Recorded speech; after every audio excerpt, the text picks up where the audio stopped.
இப்போ நம்ம இவ்வளோ நேரம் பேசுனதில் கருணாஸை பற்றி தான் நம்ம பேசணுமா? பேசலைல்ல. ஒரு ஆளே இல்லைன்னு நம்ம கன்சிடர் பண்ணலைல்ல. அப்போ தாவேக்கு ஒரு ஆளே இல்லாட்டி நீங்கள் எதுக்கு திமுகவில் இருக்க எல்லா நபரும் எங்களை குறித்து பேசுகிறீங்க? அண்ணாமலை சார். அண்ணாமலையாக இருக்கட்டும், திமுக சார்ந்த எல்லா நபரும் ஏன் எங்களை குறித்து பேசுனீங்கன்னு கேட்குறேன். குழந்தைன்ற குழந்தை அடித்து அழுகிற, ஏன் அழுகிற? அழுகாமல் கடந்து போக வேண்டியதானே, எனக்கு வலிக்கலைன்னு சொல்லிட்டு. அவ்வளோதாம்மா. தாவேக தலைவர் விஜய் அவர்களுடைய அடுத்த கட்ட மூவ் என்னவா சார் இருக்க போது? எப்போ வந்து மக்களை வந்து களத்தில் சந்திக்க போகிறார்? செகண்ட் வீக்லேருந்து.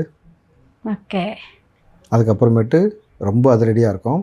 இன்னும் சென்னைக்குள்ளே தலைவர் வரும்போது தான் எப்படி இருக்குன்னு யோசிச்சு பாருங்கள். சென்னைக்குள்ளே பிரச்சாரம் கேட்டு வரும்பொழுது தான் நம்ம அன்றைக்கே சொன்னது தான், சிஎம்மாக இருந்தாலும் கோட்டைக்கு போக முடியாது, துணை முதலமைச்சர் இருந்தாலும் போக முடியாது. அவர் போகிறாரான்னு தெரிலன்னு வச்சுங்க, அது அடுத்த பிரச்சனை. நான் தற்காலிகமாக அன்றைக்கி ஒரு நாளைக்கு போக முடியாது, ஒரு எலெக்ஷனுக்கு அப்புறம் நிரந்தரமாக அந்த பக்கம் நீங்கள் போகிறதுக்கு முடியாது. ஏன்னா எதிர்கட்சி வரிசையில் கூட நீங்கள் வர்றதுக்கான வாய்ப்பு இல்லைன்றது தான் இன்றைக்கி இருக்கக்கூடிய மக்களின் மனநிலை.